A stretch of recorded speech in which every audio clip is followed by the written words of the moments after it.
Xin chào, Bom đã quay trở lại rồi đây. Ở tập lần trước thì Bom đã giới thiệu nhân vật và phân tích một chút nội dung của bộ phim. Còn ngày hôm nay thì như tiêu đề, Bom sẽ đi sâu và lý giải những tình tiết và ám chỉ gây tò mò của Quân Vương Bất Diệt nhé. Thông thường trong những bộ phim sẽ có nhiều tình tiết, những ám chỉ xuất hiện và ở Hàn Quốc thì chúng được gọi là tốc báp. Nói rõ hơn thì đây là những mảnh ghép được đưa ra ở những tập trước để về sau gắn kết lại với nhau giải đáp những uốn khúc trong nội dung phim. Bây giờ thì Bom sẽ tổng hợp những tốc báp đã xuất hiện trong 6 tập đã chiếu nhé. Tuy rằng nhân vật giải cứu Icon đã làm giấy thẻ cảnh sát của Trong Tae-eun, nhưng so về chiều cao và cả hình dáng thì lại tuyệt nhiên không phải nữ chính của chúng ta, có thể nào là Icon của tương lai không nhỉ? Nhưng dựa vào tình tiết người này chạm vào cổ của Icon để xác nhận là cậu bé còn sống hay không, có thể thấy người này ngày hôm đó cũng không biết được rằng cậu bé đã không chết. Tất nhiên, Icon biết rõ về tình trạng của mình, cho nên Bom suy luận rằng người đó có thể là một người khác chứ không phải là Icon hiện tại.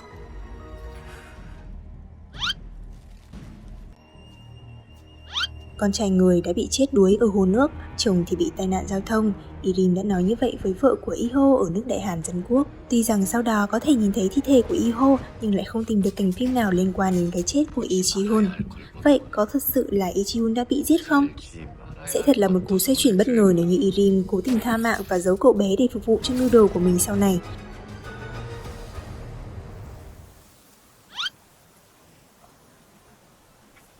Hình vẽ trong cuốn sổ của Kang Shin-chae chính là biểu tượng hoàng thất của nước Đại Hàn Đế quốc, và Kang Shin-chae cũng đã trực tiếp hỏi Icon về biểu tượng này.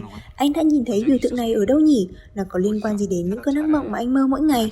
Vậy có khả năng nào cho việc người đã cứu Icon ở tập 1 là Kang Shin-chae hay không? 그 밤에 말이야. 피리 소리를 들었어.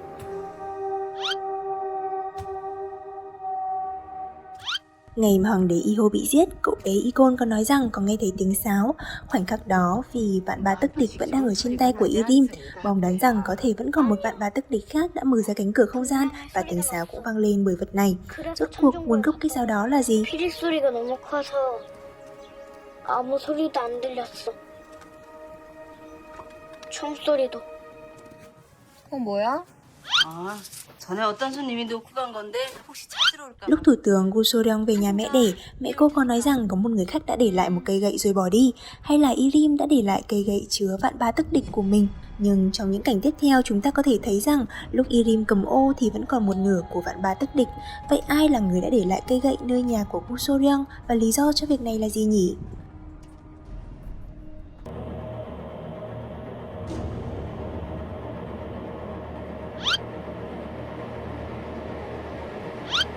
Quận vương Puyong Lee Chong-jin chính là vị trí thứ hai thừa kế vương vị sau Icon. Ông là anh họ của Iho, phụ vương của Icon. Đến hiện tại thì vẫn chưa thấy được dục vọng quyền lực gì nơi ông, cũng như ông luôn đứng về phía của Icon và giúp đỡ anh. Nhưng có thật sự là như vậy không? Nếu thế thì người đã để lại mẩu tin trong quyển sách ở nhà sách để báo cho Irim về việc xuất cung, hồi cung của hoàng đế là ai? 당신 뭐야? 당신 생을 구원할 사람. 자, 그럼 미천한 당신의 인생을 바꾸겠습니까? 기도를 바꿔보시겠습니까? Trong suốt 25 năm đi lại ở hai thế giới, hắn chủ yếu tập hợp những con người mang đầy bất mãn và oán hận ở Đại Hàn Dân Quốc nhằm củng cố thế lực của mình. Rốt cuộc hắn ta đang chuẩn bị cho âm mưu gì? Dựa vào lời nói người có muốn được giải cứu hay không của Irim, có thể hiểu rằng có vẻ hắn muốn đổi vị trí của các nhân vật tương ứng trong hai thế giới.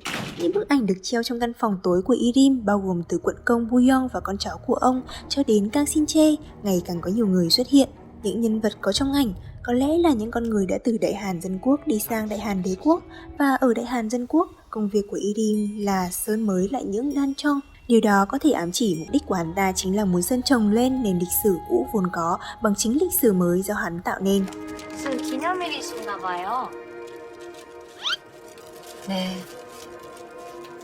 죽은 아들 생일이에요. 포장이나 하세요. Ở tập 2, người phụ nữ xuất hiện tại tiệm hoa chính là hình ảnh già đi của vợ Iho Đại Hàn Dân Quốc. tức nhân vật người mẹ không xuất hiện ở Đại Hàn đế quốc của thái tử nhỏ Egon. Bà ta bị Irim phát hiện rằng không những không hề buồn mà thậm chí còn cười đắc chí về cái chết của chồng. Dù đã nhận được sự giúp đỡ của Irim để thoát tội giết chồng và con trai, nhưng người này phải sống cuộc sống không thể cười đến suốt đời. 한 번 웃은 죄로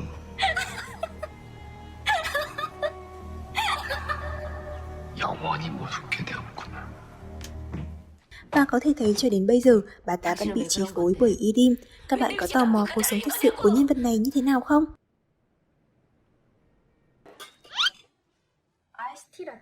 Ở tập 4 của phim, Usopp của Đại Hàn Dân Quốc đã rất bất ngờ đến làm rơi trà sữa vì nóng.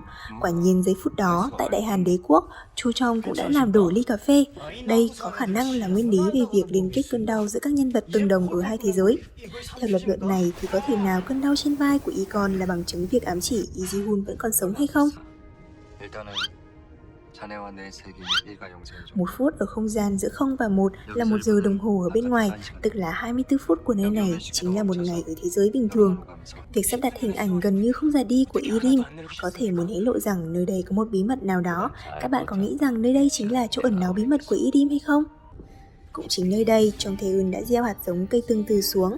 Loài cây này khi hoa nở thì lá rụng, và khi mọc lá thì hoa lại tàn đi hết. Lá và hoa không thể nào gặp được nhau, người ta nói rằng nó mang ý nghĩa thương nhớ lẫn nhau. Có phải đây cũng chính là định mệnh của Tae-eun và Egon hay không? Vẫn còn rất nhiều những mảnh ghép bí ẩn chưa được lý giải. Bom cũng mong rằng là biên kịch hãy mau giải quyết nhanh gọn để Bom bớt tò mò đi. Nhưng thật ra việc suy đoán nội dung từ phim cũng vui phết đó nha. Bom hy vọng nhờ vào video này mọi người có thể cảm thấy hứng thú với bộ phim hơn từ tập 7 trở đi nhé. Hãy tiếp thêm động lực cho Bom bằng cách like, comment và share, subscribe cho chúng mình nhé. Xin chào và hẹn gặp lại.